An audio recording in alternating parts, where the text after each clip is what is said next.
Vehicle ಸೇಫ್ಟಿಗೋಸ್ಕರ ಮನೆಗೆ CCTV install ಮಾಡ್ಸೋಣ ಅಂತ ಹುಡುಕ್ತಿದ್ದಾಗ ನಮ್ಮ ಫ್ರೆಂಡ್ಸ್ ಸಜೆಸ್ಟ್ ಮಾಡಿದೆ MNS ಆಕ್ವಾ ಸೊಲ್ಯೂಷನ್ ಅಂತ. ಸೊ ಇವ್ರನ್ನ ಕಾಂಟ್ಯಾಕ್ಟ್ ಮಾಡಿದ್ಮೇಲೆ ಮನೆಗೆ ಬಂದು ಪಾಯಿಂಟ್ಸ್ನೆಲ್ಲ ಮಾರ್ಕ್ ಮಾಡಿಕೊಂಡು ಇನ್ಸ್ಟಾಲೇಷನ್ ಸ್ಟಾರ್ಟ್ ಮಾಡಿದ್ರು. ಮತ್ತು DVR ಸೆಟಪ್ ಮಾಡೋಕ್ಕೆ ವೈರ್ ಕನೆಕ್ಷನ್ಸ್ ಎಲ್ಲ ಮಾಡಿಕೊಂಡು ಮನೆ ಒಳಗಡೆ ಕನೆಕ್ಷನ್ ಕೊಟ್ಕೊಂಡ್ವಿ.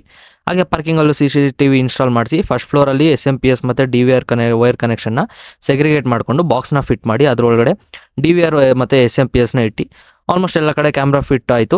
ನಾವು ಯೂಸ್ ಮಾಡಿದೆ HIV ವಿಷನ್ದು 5 MP ಡೂಮ್ ಕ್ಯಾಮ್ರಾ ಮತ್ತು ಬುಲೆಟ್ ಕ್ಯಾಮ್ರಾ ಮತ್ತು ಹೈಬ್ರಿಡ್ DVR ಯೂಸ್ ಮಾಡಿದ್ವಿ. ಹಾಯ್ ಕಸ್ಟಮರ್ಸ್, ನನ್ನ ಹೆಸರು ಶಿವಕುಮಾರ್ ಅಂತ. ನಮ್ಮ ಕಡೆ CCTV cameras, solars, UPS, water filters, ಇನ್ನು ಎಲ್ಲ ಥರದವು ಸರ್ವೀಸು ಮತ್ತು ಸೇಲ್ಸ್ ಎಲ್ಲ ದೊರೆಯುತ್ತೆ. ನಾವು ಪ್ರಜ್ವಲ್ ಸರ್ ಅವ್ರ ಮನೆಯಲ್ಲಿ CC ಕ್ಯಾಮ್ರಾ ಇನ್ಸ್ಟಾಲೇಷನ್ ಮಾಡಿದ್ದೀವಿ. ಅದ್ರದ್ದು ಕ್ಲಾರಿಟಿ ಹೇಗೆ ಬಂದಿದೆಯೋ ನಿಮಗೆ ಈ ವಿಡಿಯೋದಲ್ಲಿ ನೋಡಿ. ವರ್ಕ್ ಎಲ್ಲ ನೋಡ್ಬೋದು ಎಷ್ಟು ಕ್ಲೀನಾಗಿ ಮಾಡಿಕೊಟ್ಟಿದ್ದಾರೆ. ಕ್ಯಾಮ್ರಾ ಕ್ಲಾರಿಟಿನೂ ನೋಡ್ಬೋದು ಎಷ್ಟು ಕ್ಲಿಯರ್ ಆಗಿದೆ. ನೈಟ್ ಟೈಮಲ್ಲಿ ಒಳ್ಳೆ ಕ್ಲಾರಿಟಿ ಕೂಡ ಕೊಡುತ್ತೆ. ನೈಟ್ ಟೈಮಲ್ಲಿ CCTV ಮುಂದೆ ಹೋದರೆ ಲೈಟ್ ಕೂಡ ಆನ್ ಆಗುತ್ತೆ. ನಿಮಗೂ ಇದೇ ಥರ CCTV ಇನ್ಸ್ಟಾಲೇಷನ್ ಮಾಡಿಸ್ಬೇಕು ಅಂದರೆ ಕೆಳಗೆ ಕೊಟ್ಟಿರೋ ನಂಬರ್ಗೆ ಕಾಂಟ್ಯಾಕ್ಟ್ ಮಾಡಿ. Thank you.